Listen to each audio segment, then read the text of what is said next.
Guys, আমি Sumi, welcome to my new mini blog.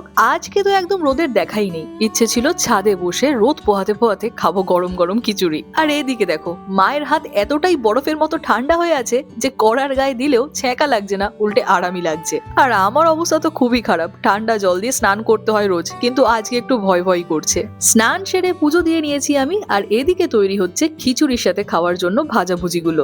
খেতে বসতে বসতে এখনো আধা ঘন্টা সময় লাগবে, তাই একটু নিজের কাজগুলো করতে বসে পড়লাম। 1 বছর হয়ে গেছে ল্যাপটপটার বয়স, কিন্তু প্রত্যেকবারই ইউজ করার পর আমি এইভাবে ওকে বক্সের মধ্যে ঢুকিয়ে রাখি। ওইদিকে আমার ডাক পড়েছে খাওয়ার জন্য, আর অবশেষে সূর্যি মামারও দেখা মিলেছে, তাই আজকের লাঞ্চটা আমরা ছাদে বসেই করব।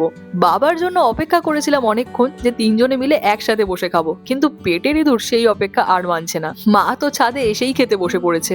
যাই বলো আর তাই বলো, এই থালিটার কিন্তু ব্যাপারই আলাদা। গরম গরম খিচুড়ি, সাথে বেগুন ভাজা, আলু ভাজা, চাটনি আর পাঁপড়, সাথে 5 মিশালি একটা তরকারি থাকলে ব্যাপারটা আরো জমে যেত, কিন্তু আজকের জন্য আমরা সেটাকে স্কিপ করেছি।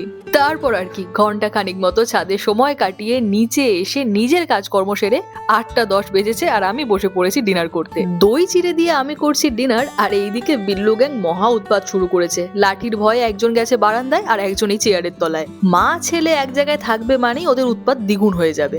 আমার খাওয়া হয়ে গেছে, আর এইটা ওদের জন্য। মুখগুলো দেখো না, যেন কিচ্ছু জানে না। বদমাইশের গাছ। যে কোনো খাবার খাও না কেন, ওদেরকে দিয়েই খেতে হবে। মানে ওরা যদি নিজেরাও না খায়, গন্ধ শুকে ছেড়ে দেবে, কিন্তু দিতে তোমাকে হবেই। আর কোনো খাবারে যদি দুধের স্বাদ গন্ধ পেয়েছে, তাহলে সেটা খাবেই। মাঝে খুব অবস্থা খারাপ হয়ে গিয়েছিল বাচ্চাটার, খাওয়া দাওয়াও ছেড়ে দিয়েছিল, কিন্তু এখন খাওয়া দাওয়াও করে, সুস্থও আছে। ওর নতুন একটা স্বভাব হয়েছে আজকাল, যে আমি যখনই বসবো ওকে আমার কোলেই বসতে হবে।